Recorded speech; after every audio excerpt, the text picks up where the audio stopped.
Dans cette vidéo, je vais vous montrer comment utiliser MyFitnessPal.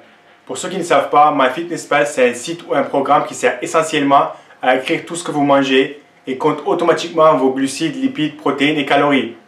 C'est très simple à utiliser. Si vous voulez compter vos calories, votre vie va être beaucoup plus facile et ça sera beaucoup plus agréable que d'écrire sur une feuille ou Excel.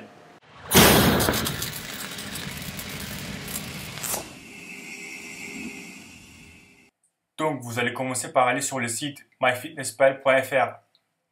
Et après, vous allez tomber sur cette page. Ici, il suffit de cliquer sur s'inscrire avec un email et mettre votre nom d'utilisateur, mail, mot de passe et cliquer sur continuer. Puis, sur cette page, vous allez cliquer sur modifier les unités de poids et de taille et choisir kg, cm et km. Ensuite, il faut tout simplement remplir le formulaire.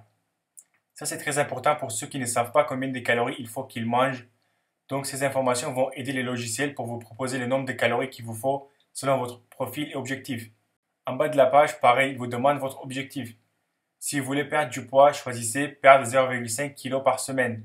Et si c'est prendre du poids, pareil, choisissez prendre 0,5 kg par semaine. Une fois que vous avez cliqué sur enregistrer et continuer, vous allez tomber sur ça. Ici, c'est si vous voulez partager vos tableaux et résultats avec des amis ou avec un coach sportif s'il vous demande ce que vous mangez d'habitude. Pour l'instant, vous pouvez passer ça. Voici ce que MyFitnessPal vous propose. Dans mon cas, d'après leur logiciel, pour que je perde 2 kg par mois, il faut que je mange 2040 calories. Et ce n'est pas très loin de la vérité. Si moi je mange 2040 calories, je ne vais pas perdre 2 kg, mais ça ne sera pas très loin. Pour Objectif Fitness, ne faites pas attention car moi je n'utilise pas et je trouve ça inutile. Là, vous avez votre page d'accueil. Si vous voulez modifier votre objectif ou si vous savez le nombre de calories qu'il vous faut, ou vous voulez changer la répartition des glucides, protéines et lipides, il suffit d'aller dans Mon accueil, puis Objectif et cliquer sur Modifier les objectifs. Ici, vous choisissez Personnalisation et là, vous mettez le nombre de calories qu'il vous faut et après choisir le pourcentage de glucides, lipides et protéines. Moi, je vous conseille de laisser 50, 30 et 20%. Pour le reste, vous n'avez pas besoin de prendre la tête avec et donc laissez tout pareil. Là, vous avez fini presque tous les réglages. À partir de là, vous allez dans l'onglet Aliments et vous allez voir que vous avez vos repas à gauche, petit déjeuner, déjeuner, dîner et snack. Et au milieu, vous avez les calories, glucides, lipides, protéines, sodium et sucre. Pour modifier tout ça, il suffit de cliquer sur Paramètres et puis là, je vous conseille d'enlever le sodium et sucre. Et puis plus bas, vous pouvez ajouter ou enlever les repas, comme par exemple après entraînement et avant de dormir. Ou repas 1, repas 2, 3, 4, 5, si vous mangez 5 repas par jour. Pour ajouter un aliment dans votre repas, c'est très simple. Il suffit de cliquer sur Ajouter un aliment, puis dans la barre de recherche, cherchez l'aliment que vous avez mangé. Si par exemple vous avez bu 200 ml de lait, vous cherchez lait, ou vous pouvez même mettre la marque, puis cliquez sur Ajouter au journal. Et c'est pareil avec tous les autres aliments.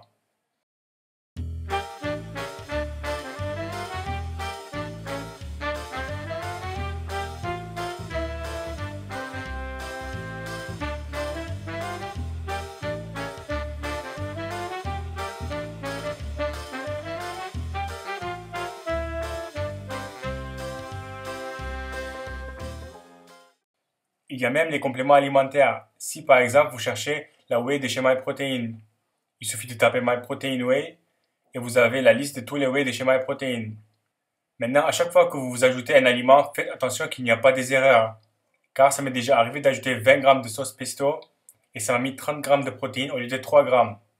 Et donc s'il y a une erreur, vous pouvez cliquer sur Information nutritionnelle, vérifier et s'il y a des erreurs, vous pouvez les corriger.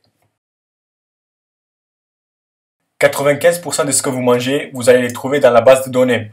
Par contre, s'il y a un aliment que vous ne trouvez pas, c'est très simple de l'ajouter. Par exemple, vous mangez un nouveau Kinder Nano qui n'existe pas.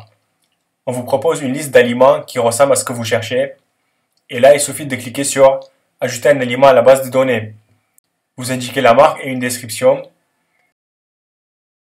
Et là, vous cliquez sur Non, ce n'est pas un doublon. Puis vous ajoutez les détails. Le plus important, c'est les calories, protéines, glucides et lipides. Le reste, vous pouvez laisser vide. Vous pouvez aussi ajouter rapidement que les calories d'un aliment, ou copier exactement votre repas d'hier, ou depuis et vers une date. C'est très utile si vous mangez régulièrement la même chose. Au lieu d'ajouter un par un les aliments, avec ça vous ajoutez le repas en entier.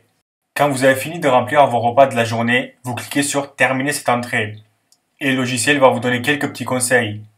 Là, dans mon cas, comme j'ai rien ajouté, il me dit qu'il faut que je mange un peu plus. Mais en général, il va vous donner votre poids dans 5 semaines si vous continuez à manger la même quantité. Ce que j'aime bien avec MyFitnessPal, c'est l'application qui existe sur les smartphones et les tablettes. Et sur l'application, il y a une fonctionnalité qui marche super bien et je pense qu'elle est unique. Il suffit d'ouvrir l'application, puis ajouter un aliment et en bas à droite, vous avez une photo d'un code barre. Vous cliquez dessus. Avec ça, il suffit de scanner n'importe quel aliment et vous avez directement les valeurs nutritionnelles que vous pouvez ajouter dans vos repas. Il y a presque tout et c'est super rapide. Mais encore une fois, avant d'ajouter un aliment, vérifiez bien les données.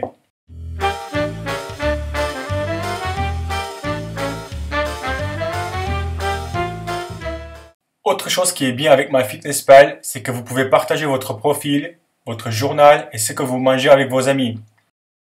Pour ça, vous devez aller dans Aliments, puis Paramètres, et en bas de la page, dans Partage du journal, choisissez Amis uniquement. Puis vous allez dans Communauté, puis Inviter des amis, et vous ajoutez le mail de votre ami. C'est aussi simple que ça. Et si vous voulez me poser une question ou partager vos repas avec moi, il suffit de m'ajouter. Si vous avez d'autres questions, n'hésitez pas à me les poser en commentaire. Sinon, merci et à la prochaine vidéo.